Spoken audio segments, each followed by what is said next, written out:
Hello, this is Just Listen, hosted by George. Today is July 29th, 2024. Welcome to the podcast.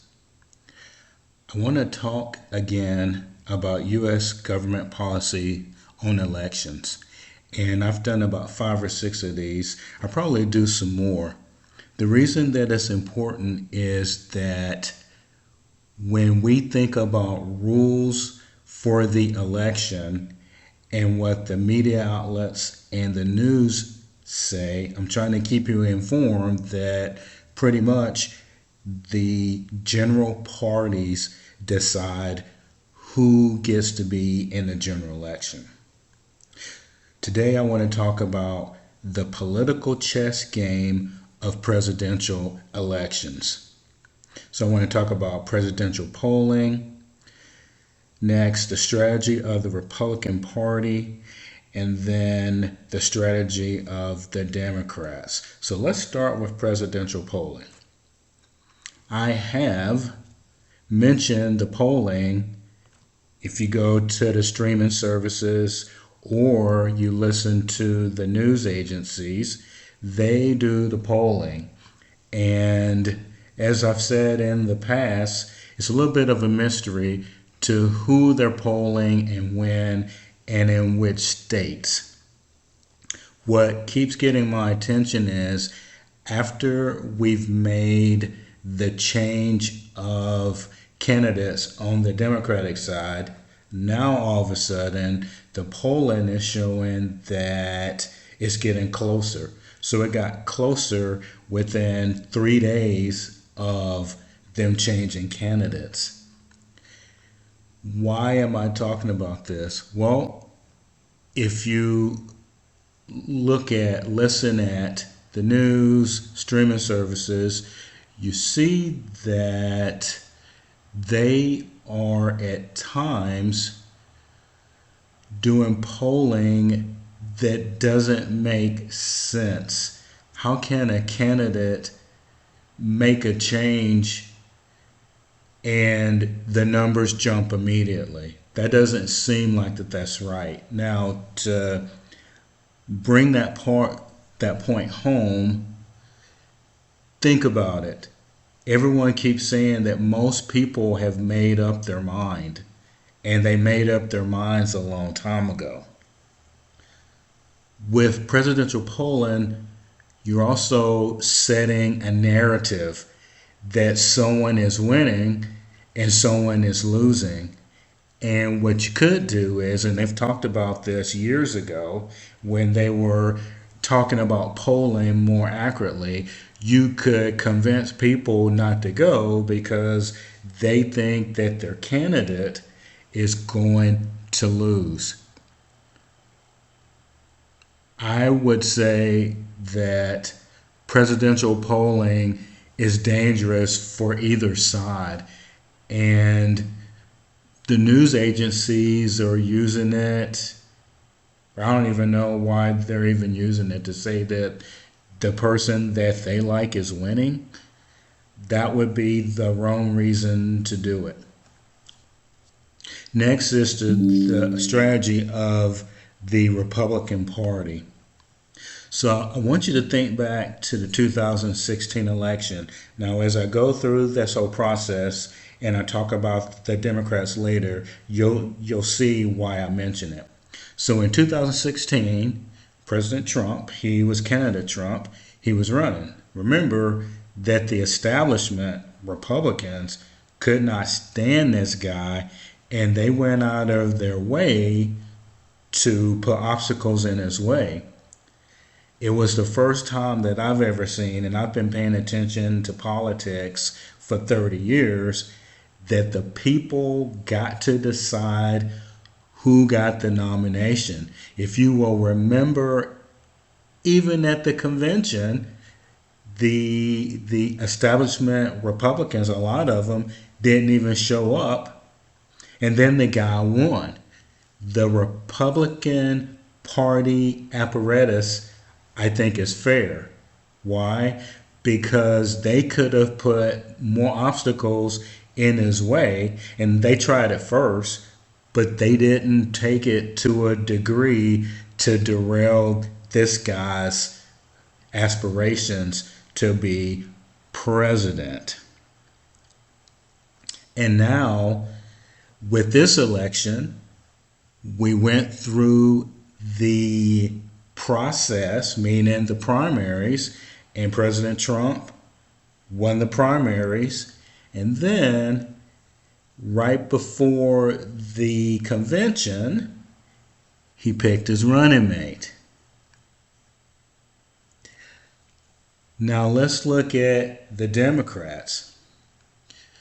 So in 2020, there were a lot of candidates running for the Democratic nomination. But then we saw from before that the Democrats had changed the process and they had all these super delegates and all that stuff. And then they changed the primary schedule so that they would hit a state that had more minorities in it. Now remember, the Republicans haven't done that, but the Democrats did. Why? Because it gave their person that it looked like that they were pushing the advantage. Once they got to South Carolina, that person took off, and then all of a sudden the other candidates dropped off. Imagine if the Republicans would have done that to President Trump in 2016 and drawn parallel to fairness of the system. And then you had the Democrats say, well, I'm going to pick this type of person, no questions asked. They did that too. Normally they vet them a little bit differently, and the Republicans don't vet by what someone looks like. Now, let's get to 2024 strategy of the Democrats and what you want here from the news agency or streaming services. There were some odd things that have happened. So, we know now that President Biden has dropped out. First thing is, they didn't know that his mental capacity had changed 8 months ago.